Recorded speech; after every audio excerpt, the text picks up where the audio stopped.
السلام علیکم ورحمۃ اللہ وبرکاتہ۔ الحمدللہ رب العالمین والصلاة والسلام علی نبینا محمد وعلی آلہ وصحبہ اجمعین۔ فاعوذ باللہ من الشیطان الرجیم، بسم اللہ الرحمن الرحیم۔ یا بنی اسرائیل اذکروا نعمتی التی انعمت علیکم وانی فضلتکم علی العالمین واتقوا یوما لا تجزی نفس عن نفس شیئا ولا يقبل منها عدل ولا تنفعها شفاعة ولا هم ينصرون۔ یہ آیت میں نے سورۃ البقرہ ہی کی پڑھی ہے۔ اس آیت کا تعلق بنو اسرائیل ہی سے ہے، کیونکہ اللہ تبارک و تعالیٰ نے بنو اسرائیل ہی کو مخاطب فرمایا ہے۔ اس سے پہلے میں نے جب آغاز میں ہم نے یہ سورۃ البقرہ کا آغاز کیا تھا، اس وقت بھی یہ آیت بار بار آئی تھی، اور اس وقت بھی ایک پوائنٹ ہم نے ذہن نشین کیا تھا کہ اس آیت میں اللہ تبارک و تعالیٰ جب فرماتے ہیں کہ یا بنی اسرائیل اذکروا نعمتی التی انعمت علیکم، اے بنو اسرائیل یاد کرو ان نعمتوں کو جو میں نے تمہیں دی تھی، وَأَنِّي فَضَّلْتُكُمْ عَلَى الْعَالَمِينَ، اور سب سے بڑی نعمت تم کو میں نے دی تھی کہ ساری دنیا کی قوموں پر تمہیں برتری حاصل ہو گئی تھی، تمہیں فضیلت عطا کی گئی تھی۔ اب یہ بنو اسرائیل وہ لوگ ہیں جو مدینہ منورہ میں اطراف شہر میں آباد تھے، جو یہودی قبائل تھے، اور رسول اکرم صلی اللہ علیہ وسلم نے ان کو بھی مخاطب فرمایا تھا، دین کی طرف دعوت دی تھی، لیکن جانتے ہوئے بھی کہ جو رسول اکرم صلی اللہ علیہ وسلم جس دین کی طرف دعوت دے رہے ہیں، انہوں نے اس دعوت کو قبول کرنے سے انکار کر دیا تھا۔ اب ایسے موقع پر اللہ تبارک و تعالیٰ ان سے مخاطب ہو کر فرما رہے ہیں کہ اذکروا نعمتی التی انعمت علیکم، کہ تم یاد کرو میری نعمتوں کو جو میں نے تمہیں دی تھی۔ اب یاد کیے جانا، یاد کرنا، یہ کیوں یاد کروایا جا رہا ہے؟ تو ایک پوائنٹ دوبارہ ذہن نشین کر لیجئے کہ ایک بندہ اللہ تعالیٰ کا شکر گزار اسی وقت ہو سکتا ہے جب اس کو اللہ تعالیٰ کی نعمتوں کا احساس ہو۔ اگر اس کو یہ احساس نہ ہو کہ اللہ تعالیٰ نے اس کو کیا کچھ دیا ہوا ہے، تو وہ شکر گزار نہیں بن سکتا۔ ہم شکر گزار اسی وقت ہو سکتے ہیں، اللہ تعالیٰ کا شکر اسی وقت ادا کر سکتے ہیں جب کہ ہمارے اندر یہ احساس پیدا ہو کہ اللہ تعالیٰ نے مجھے کیا کچھ نہیں دیا۔ اور کوئی انسان ایسا نہیں ہے کہ جو اللہ تعالیٰ کی نعمتوں کے بغیر یہاں پر پل بڑھ رہا، کوئی انسان نہیں، چاہے وہ مسلمان ہو چاہے غیر مسلم ہو۔ ہماری ایک ایک سانس اللہ تعالیٰ کی نعمت ہے، ایک ایک لمحہ اللہ تعالیٰ کی نعمت ہے، اور نعمتوں کا شمار نہیں ہے۔ دیکھیں نا، اللہ تعالیٰ جیسے کہ فرماتا ہے کہ وَإِن تَعُدُّوا نِعْمَةَ اللَّهِ لَا تُحْصُوهَا، تم گننے بیٹھ جاؤ تو گن ہی نہیں سکو گے۔ کیوں گن نہیں سکو گے؟ اس لیے کہ نعمتیں بے شمار ہیں، اور دوسری بات یہ کہ تم کو پتہ بھی نہیں ہے بہت ساری نعمتوں کا، گن نہیں سکو گے، اس لیے کہ تمہیں صرف اتنا پتہ ہے کہ جی کہ ٹھیک ہے میری صحت ہے، یہ نعمت ہے، مجھے دولت ملی ہے، یہ نعمت ہے، مجھے اولاد ملی ہے، یہ نعمت ہے، میں کچھ جانتا ہوں، یہ نعمت ہے۔ نہیں میرے دوستو، یہ صرف نعمتیں نہیں ہیں، ہزاروں لاکھوں نعمتیں ہیں جو ہم نہیں جانتے۔ تو اس اعتبار سے ہم شکر گزار نہیں ہو سکتے، اور نہ ہی اللہ تعالیٰ کی نعمتوں کو گن سکتے ہیں۔ تو یہاں پر بنو اسرائیل کو بھی اللہ تعالیٰ دین کی طرف دعوت دینے کے لیے فرما رہا ہے کہ اس کا بہتر طریقہ یہ ہے کہ تم اللہ تعالیٰ کی نعمتوں کو یاد کرو، تمہارے اندر شکر کا جذبہ بیدار ہوگا، اور جب شکر کا جذبہ بیدار ہوگا تو تم اللہ تعالیٰ کے پیغام کو قبول بھی کرو گے۔ آج بھی ہمیں اس کی ضرورت ہے نا، اگر ہم اللہ تعالیٰ کے فرما بردار بندے بننا چاہتے ہیں، صحیح مسلمان بننا چاہتے ہیں، اس کا ایک ہی طریقہ ہے میرے دوستو کہ ہم اپنی نعمت اللہ تعالیٰ کی نعمتوں کو یاد کریں، اللہ تعالیٰ کی نعمتوں کا احساس ہو۔ اللہ تعالیٰ کی نعمتوں کا احساس اس کی ایک شکل یہ بھی ہوتی ہے کہ اس میں جو رکاوٹ بنتی ہے وہ یہ کہ جو کچھ ہمارے پاس ہے ہم اس کو کمپیئر کرتے ہیں انہی چیزوں کو جو دوسروں کے پاس ہے۔ مثال کے طور پر آپ کے پاس ایک گھر ہے 3 بیڈ روم کا ہے، اب ہمیشہ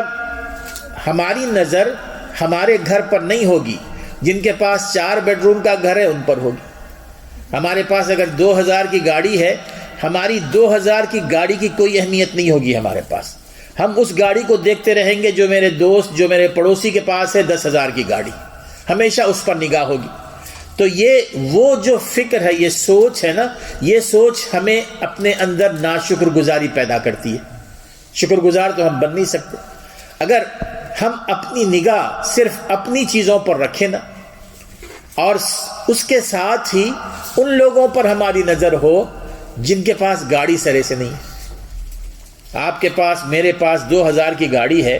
ایسے کئی لوگ ہیں جو بسوں میں دھکے کھاتے ہیں نا، جو پیدل چلتے ہیں، جن کے پاس گاڑی بالکل نہیں ہے۔ ایسے کئی لوگ ہیں جن کو سر چھپانے کے لیے جگہ نہیں ہے، یہاں پر شیلٹر کے لیے ترستے ہیں وہ۔ اللہ تعالیٰ نے آپ کو مکان دیا ہوا، اگر ہم ان کے ساتھ اپنا تقابل کریں گے تو پھر خود بخود ہمارے اندر شکر کا جذبہ بیدار ہوگا، اس کے بغیر شکر کا جذبہ بیدار نہیں ہوگا۔ تو یہاں پر بنو اسرائیل کو اللہ تعالیٰ خطاب کرتے ہوئے فرما رہا ہے کہ یا بنی اسرائیل اذکروا نعمتی التی انعمت علیکم، اے بنو اسرائیل میری ان نعمتوں کو یاد کرو جو میں نے تمہیں دی ہیں، وَأَنِّي فَضَّلْتُكُمْ عَلَى الْعَالَمِينَ، جو سب سے بڑی نعمت ہم نے تمہیں دی تھی وہ یہ کہ ہم نے تمہیں دوسری قوموں پر فضیلت عطا کی تھی۔ اور پھر اللہ تبارک و تعالیٰ ان کو اس جانب بھی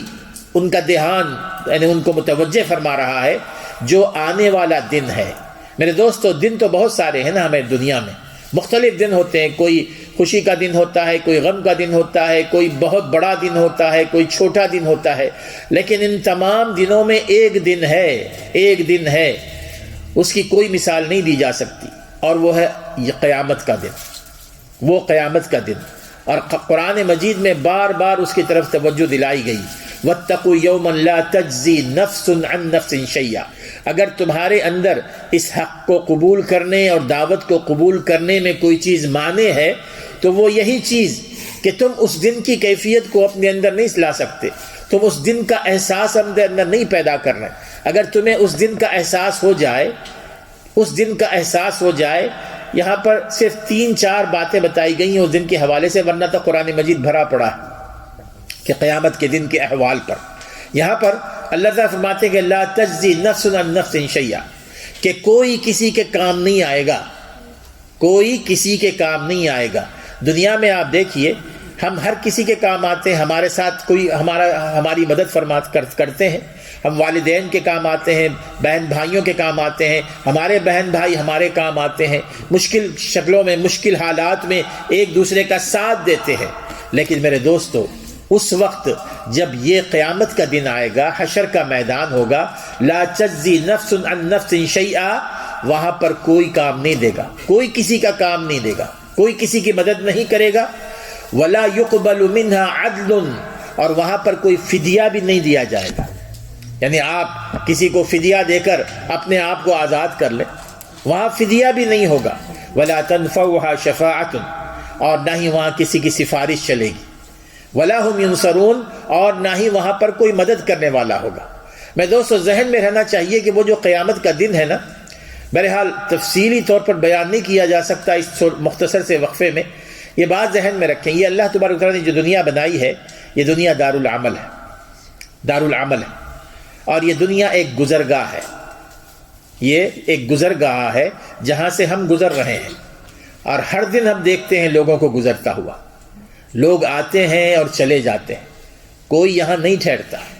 کچھ لمبی مدت کے لیے ٹھہر جاتے ہیں اور کچھ مختصر مدت کے لیے ٹھہرتے ہیں۔ اب عقل مند وہ شخص ہے جو اس دنیا کو ایک مستقل ٹھکانہ نہ سمجھے، ایک گزرگاہ سمجھے، وہ جگہ جہاں آپ تھوڑی دیر کے لیے آرام کرتے ہیں اور پھر اس کے بعد آگے گزر جاتے ہیں۔ جیسے کہ رسول اکرم صلی اللہ علیہ وسلم نے ایک حدیث میں اس کی مثال دیا آپ نے، کہ جیسے کوئی مسافر ہے کسی سایہ دار درخت کے نیچے تھوڑی دیر کے لیے آرام کرتا ہے اور پھر وہاں سے گزر جاتا ہے، اب یہ وہ کیفیت ہمارے اندر پیدا ہونی ہے، اور ہر شخص جب اس دن کو جائے گا، اس دن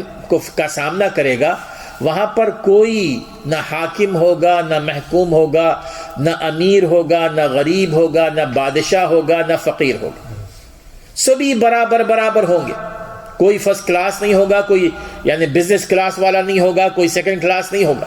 سبھی برابر برابر ہوں گے۔ اور تیسری چیز یہ بات ذہن میں رکھیے کہ ہر شخص تنہا تنہا جائے گا، اس کے ساتھ نہ اس کی قوم ہوگی، نہ اس کا قبیلہ ہوگا، نہ اس کے اپنے معاونین ہوں گے، نہ اس کے عقیدت مند ہوں گے، نہ اس کے چاہنے والے ہوں گے۔ آج ہم دیکھیں اپنے جس قدر جس کے پاس دولت ہے، قوت ہے، اثر و رسوخ ہے، اس کے مطابق اس کے اپنے عقیدت مند ہوتے ہیں، اس کے فالوورز ہوتے ہیں نا، لیکن وہاں ہر کوئی اکیلا آئے گا۔ اللہ تعالیٰ فرماتے ہیں کہ وَلَقَدْ جِئْتُمُونَا فُرَادَىٰ كَمَا خَلَقْنَاكُمْ أَوَّلَ مَرَّةٍ وَتَرَكْتُم مَّا خَوَّلْنَاكُم مِّن وَرَائِكُمْ وَلَقَدْ جِئْتُمُونَا فُرَادَىٰ۔ اللہ تعالیٰ فرمائے گا کہ جیسے تم کو ہم نے اس دنیا میں تنہا بھیجا تھا، اسی طرح تم آج ہمارے پاس تنہا آئے، ہمارے پاس تنہا آئے، اور تم کو جو کچھ دیا گیا تھا وہ تمام کی تمام چیزیں تم پیچھے چھوڑ کر آئے ہو۔ ایک حدیث میں، صحیح حدیث میں، رسول اکرم صلی اللہ علیہ وسلم فرماتے ہیں کہ جب ایک انسان کا انتقال ہوتا ہے، مرتا ہے، تو آپ نے فرمایا کہ یتبع المیت ثلاثۃ، یتبع المیت ثلاثۃ، جب ہم اس دنیا سے گزرتے ہیں نا، دوسری دنیا میں جاتے ہیں، تو جب جنازہ اٹھتا ہے اور جنازے میں لے کر جایا جاتا ہے میت کو،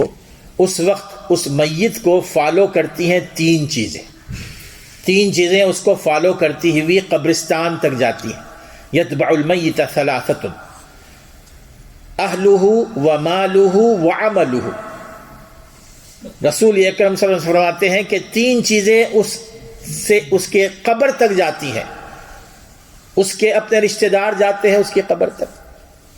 اس کا اپنا مال جاتا ہے اور اس کا اپنا عمل جاتا ہے، یہ تین چیزیں۔ فَيَرْجِعُ اثْنَانِ وَيَبْقَى وَاحِدٌ۔ آپ نے فرمایا کہ دو چیزیں اس کو قبر میں دفن کر کے واپس آ جاتی ہیں، اور ایک چیز اس کے ساتھ قبر میں واپس رہتی ہے۔ دو چیزیں کیا واپس آ جاتی ہیں؟ اس کے رشتہ دار واپس آ جاتے ہیں، اس کا مال واپس آ جاتا ہے۔ مال سے مراد یہ ہے کہ اگر کوئی شخص، جیسے ابھی بھی ہوتا ہے کہ جو جتنا بڑا مالدار ہوگا اس کا جنازہ اتنا ہی دھوم سے نکلتا ہے، اور جتنا غریب ہوگا اتنا جنازہ اتنا ہی وہ سیدھے سادھے انداز میں نکالتے ہیں۔ تو چاہے وہ مال کی وہاں پر شان دکھانی ہوتی ہے، مال کی نمائش کرنی ہوتی ہے، تو لوگ اپنے جنازوں کے ذریعے بھی کرتے ہیں۔ تو کوئی رشتہ دار چاہے وہ کتنا ہی اس پر جان چھڑکنے والا ہو، اس کے لیے جان دینے والا ہو، لیکن کوئی اس کے ساتھ قبر میں نہیں جاتا، ایک ہی چیز جاتی ہے، وَيَبْقَى، یعنی یہ فَيَرْجِعُ اثْنَانِ وَيَبْقَى وَاحِدٌ، ایک چیز اس کے ساتھ باقی رہتی ہے، وہ اس کا عمل ہے، وہ اس کا عمل ہے۔ اب جو ہی قبر میں وہ چلا گیا، اب اس کے ساتھ دیکھیے جی کہ اس کا عمل ہی اس کے ساتھ ساتھ رہے گا، عمل ہی اس کا ساتھ رہے گا۔ اللہ تعالیٰ فرماتے ہیں کہ یہی وہ عمل ہے، اگر تم نے نیک اعمال کیے تو تمہارے لیے خیر ہی خیر ہے،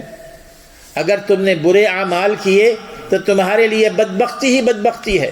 قرآن مجید کی مختلف آیات اس پر گواہ ہیں۔ تو بہرحال یہ آج کا جو درس ہے، ہم نے اس آیت سے شروع کیا تھا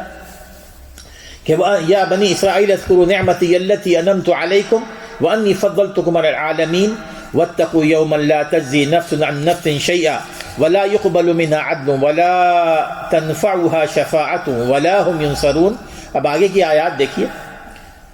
وَإِذِ ابْتَلَىٰ إِبْرَاهِيمَ رَبُّهُ بِكَلِمَاتٍ فَأَتَمَّهُنَّ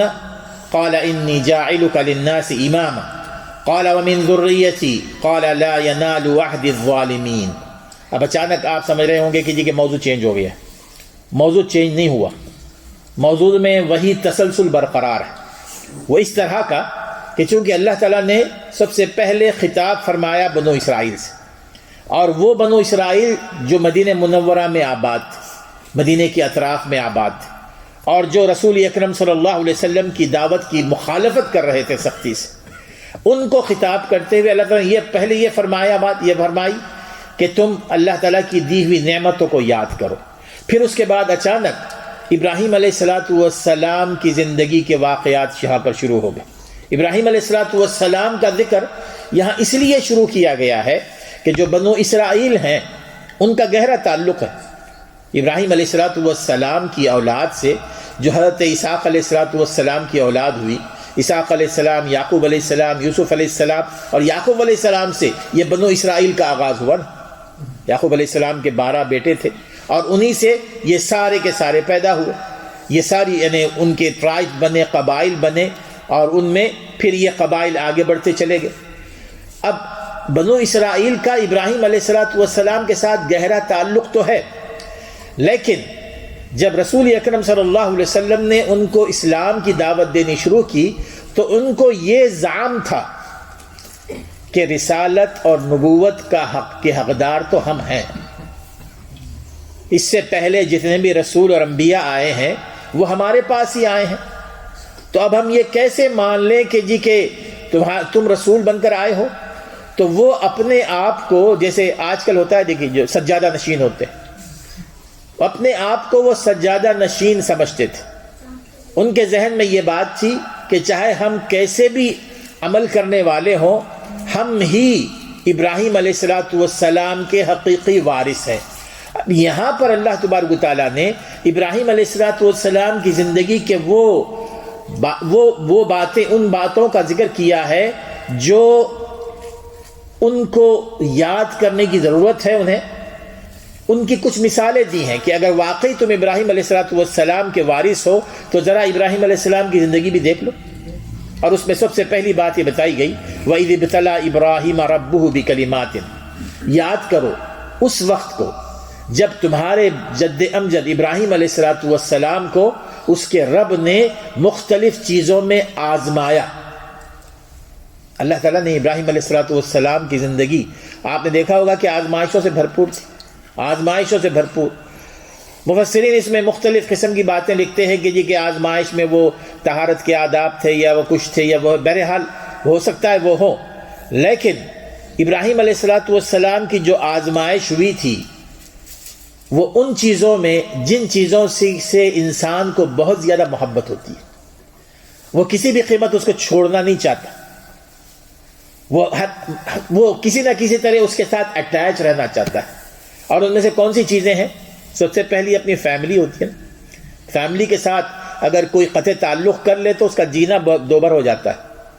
اگر فیملی اس کا بائیکاٹ کر دے جینا مشکل ہو جاتا ہے۔ فیملی ہے، والدین ہیں اس میں، بہن بھائی ہیں اس میں، پھر اس کے بعد قوم ہے، قوم کے بغیر بھی آدمی جی نہیں سکتا، پھر اس کے بعد وہ بستی ہے، وہ ٹاؤن ہے، وہ جگہ ہے جو ہماری جائے پیدائش ہوتی ہے، وہ وطن ہے، وہ ملک، اور پھر اس کے بعد اولاد ہے، بیوی ہے۔ یہ سارے کے سارے وہ لوگ ہیں، وہ چیزیں ہیں جن کے ساتھ ہمارا دلی تعلق ہوتا ہے، اور اللہ تعالیٰ نے انہی چیزوں سے ابراہیم علیہ السلام کی آزمائش کی تھی نا۔ واقعات دہرانے کی ضرورت نہیں ہے، آپ کو پتا ہے کہ کلمہ توحید کو پھیلانے کی پاداش میں ان کو اپنی فیملی سے ہاتھ دھونا پڑا تھا، اپنی قوم سے ہاتھ دھونا پڑا تھا، اپنے ملک سے ہاتھ دھونا پڑا تھا، اور پھر جب کچھ سکون ان کو حاصل ہوا اس وقت اللہ تعالیٰ نے ان کی آزمائش کی کہ جی کہ تم اپنے بیوی اور بچے کو لے جا کر مکے کے لق و دق صحرا میں لے آ کے چھوڑ دو۔ یہ بھی آزمائش میں پورے ہوتے۔ پھر اتنا ہی نہیں، پھر اس کے بعد ابراہیم علیہ السلام کا حضرت اسماعیل کے ساتھ تعلق گہرا تھا، آتے جاتے تھے، اور وہاں ابھی بھی آزمائش تھی کہ میرا یہ بندہ مجھ سے زیادہ محبت کرتا ہے یا اپنے بیٹے سے، اور وہاں پر اسماعیل علیہ السلام کو ذبح کرنے کا حکم دیا گیا۔ ان تمام آزمائشوں میں وہ پورے اترے۔ اللہ تعالیٰ فرماتے ہیں کہ قال انی جاعلک للناس اماما، یہ بنو اسرائیل سے خطاب ہے کہ ذرا سنو ابراہیم علیہ السلام کی زندگی۔ اس کے بعد اللہ تعالیٰ نے فرمایا کہ میں نے تمہیں امام بنا دیا ہے، درجہ امامت پر نافذ یعنی سرفراز کر دیا۔ امام کیا ہے میرے دوستو؟ امام مختلف امام ہوتے ہیں۔ ایک ہوتے ہیں مسجد کے امام۔ مسجد کے جو امام ہوتے ہیں ظاہر ہے کہ جی کہ وہ 5 وقتہ نماز کے امام ہوتے ہیں، جس طرح دروس وغیرہ ہوتا ہے، لیکن اسلام میں امامت کا یہ تصور نہیں ہے امامت کا یہ تصور نہیں ہے. عام طور پر جو حکمران ہوتا ہے وہی امام ہوتا ہے، جس کے پاس اختیارات ہوتے ہیں وہ امام ہوتا ہے. لیکن ساتھ ہی مسجد کا امام، بالکل صحیح ہے، صحیح بات ہے کہ مسجد کا امام، جیسے اب اس وقت کے حالات ہیں اس پہ تو مسجد کا امام ہونا چاہیے، مسجد کے امام کے اپنے احکام بھی ہیں. یہاں پر مسجد کے امام کے بارے میں نہیں بتایا گیا، یہاں پر بتایا گیا ایک قدوہ، ایک اسوہ ساری دنیا انسانیت کے لیے. اور ساری دنیا انسانیت کو یہ حکم دیا گیا کہ تم ابراہیم علیہ السلام کے راستے کو فالو کرو. ابراہیم علیہ السلام کو ساری دنیا کا امام بنایا گیا. یہ اتنا بڑا مرتبہ جب ملا انہیں تو اس وقت ابراہیم علیہ السلام کی زبان پہ کیا آیا دیکھیں. انہوں نے یہ کہا قال ومن ذریتی، یہ آیت بہت اہم ہے. قال ومن ذریتی، ابراہیم علیہ السلام نے فرمایا اے اللہ تو نے مجھے درجہ امامت پر سرفراز کیا ہے، کیا یہ منصب میری اولاد میں بھی منتقل ہوتا رہے؟ میں اپنی اولاد کو بھی درجہ امامت پر فائز دیکھنا چاہتا ہوں. ابراہیم علیہ السلام کی شخصیت بڑی عجیب تھی میرے دوستو. جب بھی کوئی دینی بات ہوتی تو وہ پہلے اپنی اولاد کے حوالے سے سوچا کرتے تھے. ان کو ہر معاملے میں اپنی اولاد کی فکر تھی، ہر معاملے میں اولاد کی فکر کہ کیا میری اولاد میرے اس پیغام کو لے کر آگے بڑھے گی کہ آگے نہیں بڑھے گی. اب آپ دیکھ لیجئے، یعنی شروع ہی سے جب ابراہیم علیہ السلام نے دعا کی تھی اولاد کے لیے، انہوں نے کیا کہا تھا؟ ربی حب لی من الصالحین، اللہ مجھے نیک اولاد عطا فرما. پھر جب نماز کے لیے دعا کی رب اجعلنی مقیم الصلاۃ ومن ذریتی، اللہ مجھے نماز کا پابند بنا دے، میری اولاد کو بھی نماز کا پابند بنا دے. جب توحید پر قائم رہنے اور شرک سے دور رہنے کے لیے دعا کی تو اس وقت بھی فرمایا کہ وجنبنی وبنی ان نعبد الاصنام، اللہ مجھے بت پرستی سے محفوظ رکھ، میری اولاد کو بت پرستی سے محفوظ رکھ. پھر جب ہجرت کرنے کا موقع ملا، اولاد کو چھوڑنے کا موقع ملا، تو اس جگہ پر جا کر چھوڑا جہاں پر عند بیتک المحرم، عند بیتک المحرم، تیرے احترام والے گھر کے پاس. ربنا لیقیموا الصلاۃ، تاکہ تیری عبادت کر سکیں، تاکہ وہ نماز قائم کریں. میرے دوستو دیکھیے شروع سے آخر تک. اب ہمارے لیے ابراہیم علیہ السلام کی زندگی میں یہ نمونہ ہے کہ جتنا ہم اپنے لیے سوچتے ہیں دین کے اعتبار سے کہ میں نے حج کرنا ہے، میں نے عمرہ کرنا ہے، میں نے مسجد میں جا کے نماز پڑھنی ہے، میں نے قرآن ختم کرنا ہے، اتنا ہی اولاد کے لیے کیا ہم سوچتے ہیں؟ یہ اگر تڑپ نہ ہونا اولاد کے لیے تو یقینی طور پر ہم اپنا ورثہ ان میں منتقل نہیں کر سکتے. یہ تڑپ ہونی چاہیے کہ اللہ تعالیٰ نے اگر مجھے نماز کی طرف راغب فرمایا ہے تو کیا میری اولاد بھی نماز پڑھتی ہے؟ کیا میری اولاد قرآن مجید کے ساتھ تعلق ہے، اس کا دین کے ساتھ تعلق ہے، اس کا عقیدہ کیا صحیح ہے یا نہیں ہے؟ یہ تمام چیزیں ابراہیم علیہ السلام کی زندگی سے نکلتی ہیں. بہرحال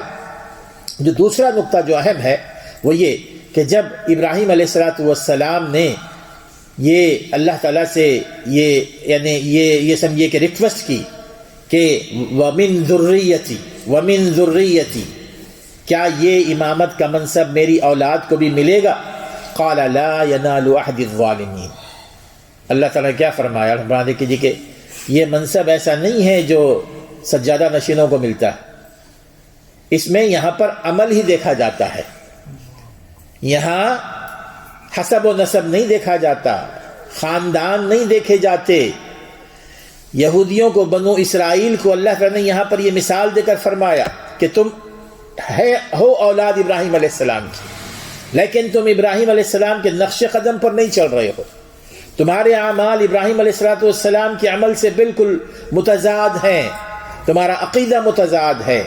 اور ابراہیم علیہ السلام کو اللہ تعالیٰ نے جب یہ فرما دیا کہ لا ینال عہد الظالمین، کہ جو اللہ تعالیٰ کے محبوب بندے تھے جن کو اللہ تعالیٰ نے امامت کے درجے پر فائز فرمایا، اللہ تعالیٰ نے فرمایا کہ اے ابراہیم تمہاری اولاد بھی کیوں نہ ہو، اگر وہ اس کی عملاً اہل نہیں ہے،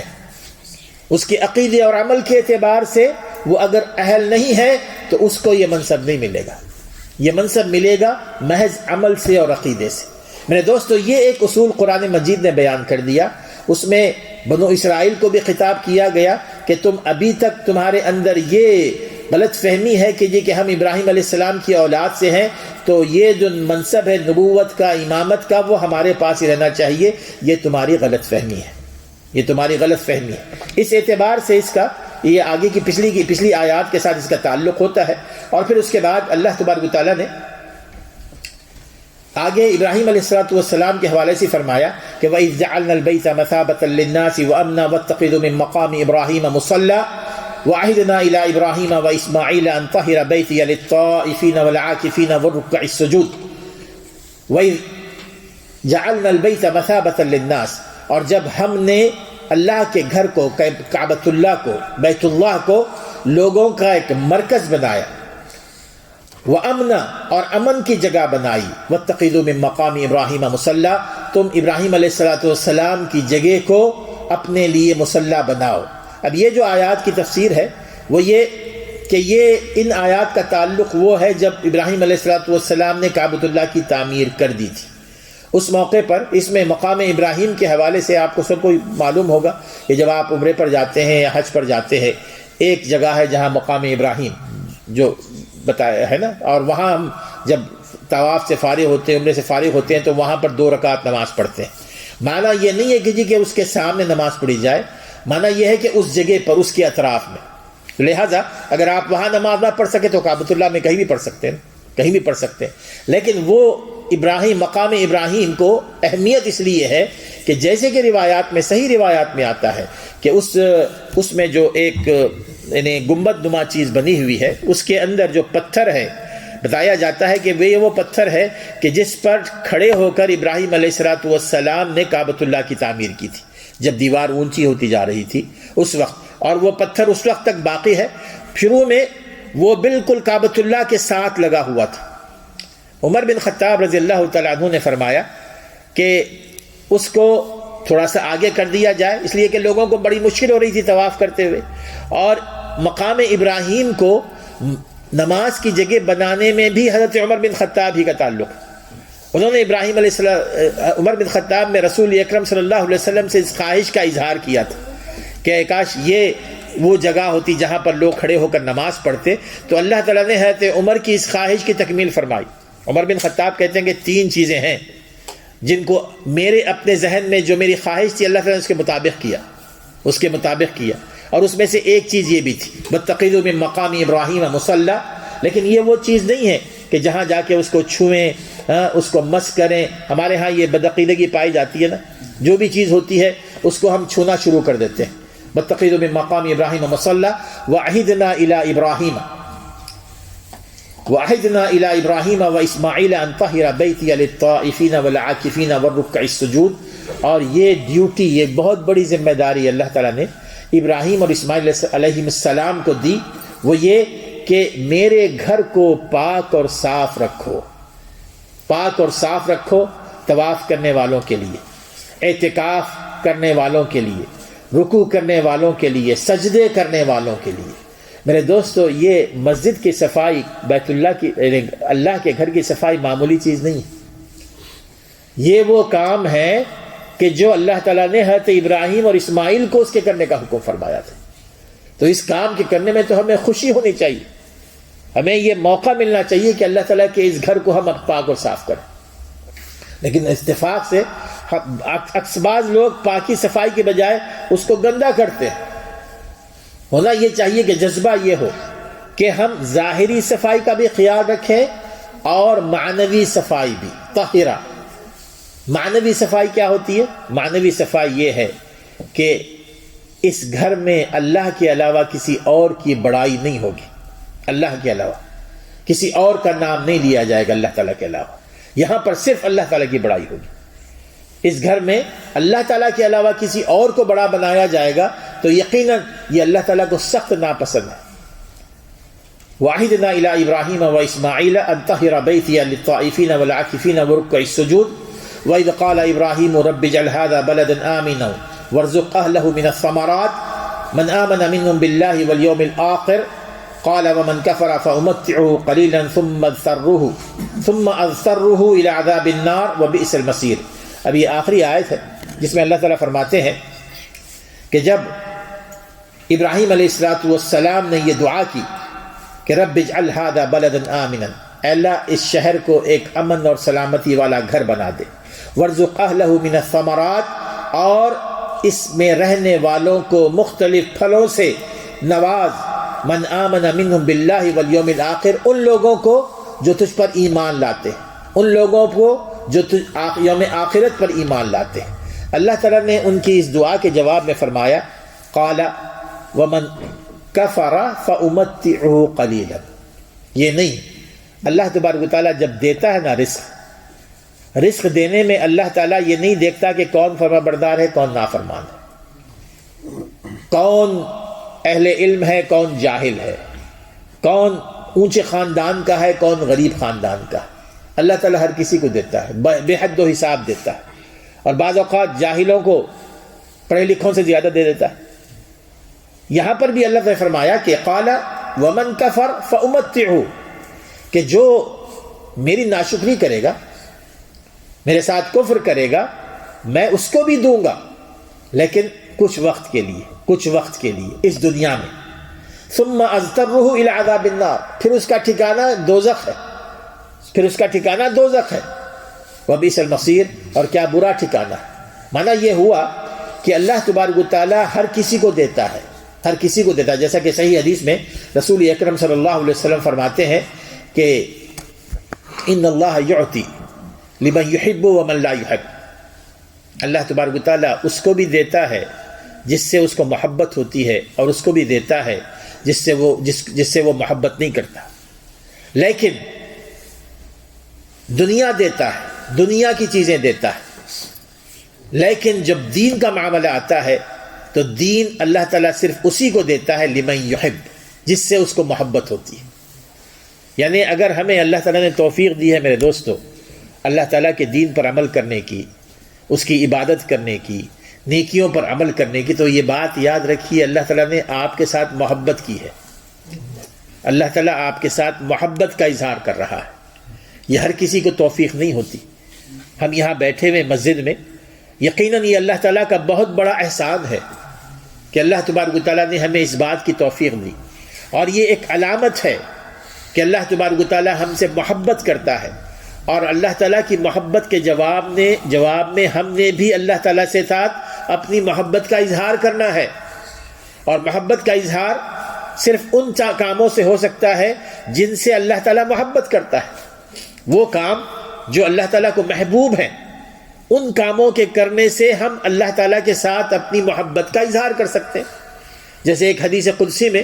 رسول اکرم صلی اللہ علیہ وسلم نے بیان فرمایا نا کہ اللہ تعالیٰ کو جو سب سے محبوب ترین کام اللہ تعالیٰ کو وہ ہیں جو اس نے بندوں پر فرض کیے ہیں، فرائض، جب فرض نمازیں ہیں، فرض روزے ہیں، فرض حج ہے، فرض زکوٰۃ ہے، فرض صلہ رحمی ہے، فرض ماں باپ کی فرما برداری ہے، فرض، یہ تمام کی تمام چیزیں جو اللہ تعالیٰ نے فرض کر رکھی ہیں، اللہ تعالیٰ فرماتے ہیں کہ مجھے سب سے زیادہ محبوب ہے،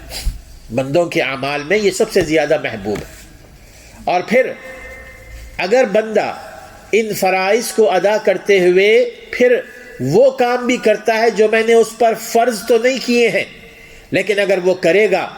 تو اس کو اور اجر ملے گا، اور وہ ہے نوافل، چاہے وہ نمازیں ہوں، نفل نمازیں، نفل صدقات ہوں، نفل روزے ہوں، نفل حج ہو، اور جو بھی نوافل ہے، ہم جب یہ کرتے ہیں تو اللہ تعالیٰ فرماتے ہیں کہ جی کہ میرا بندہ مجھ سے قریب ہوتا چلا جاتا ہے، حتی احبہ، یہاں تک کہ میں اس سے محبت کرنے لگتا ہوں، اور پھر اس کے بعد وہ اس قدر اللہ تعالیٰ سے قریب ہو جاتا ہے، اللہ تعالیٰ فرماتے ہیں کہ جی کہ میں اس کے اعضاء کو جو ہے نا،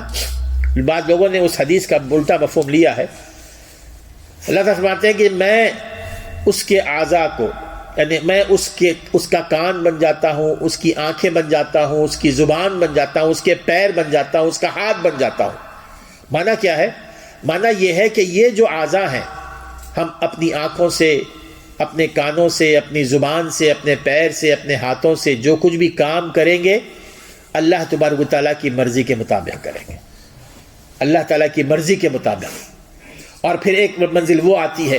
جہاں فرماتے ہیں کہ اللہ تعالیٰ فرماتے ہیں کہ جب اس منزل پہ وہ بندہ پہنچتا ہے تو جب بھی وہ دعا کرتا ہے، جو بھی دعا کرتا ہے، میں اس کی دعا قبول کرتا ہوں، میں اس کی دعا قبول کرتا ہوں۔ تو یہ میں دوستو اللہ تعالیٰ کے ساتھ ہمیں اپنی محبت کا اظہار اس طور پر کرنا چاہیے۔ اب اس کے بعد کی جو آیات ہے وہ زیادہ اہم آیات ہے اور بڑی تفصیل ہے اس کے اندر۔ میں چاہ رہا تھا کہ آج کے درس میں اس کو شامل کریں، لیکن چونکہ وقت زیادہ ہو گیا ہے۔ وَإِذْ يَرْفَعُ إِبْرَاهِيمُ الْقَوَاعِدَ مِنَ الْبَيْتِ وَإِسْمَاعِيلُ رَبَّنَا تَقَبَّلْ مِنَّا إِنَّكَ أَنْتَ السَّمِيعُ الْعَلِيمُ۔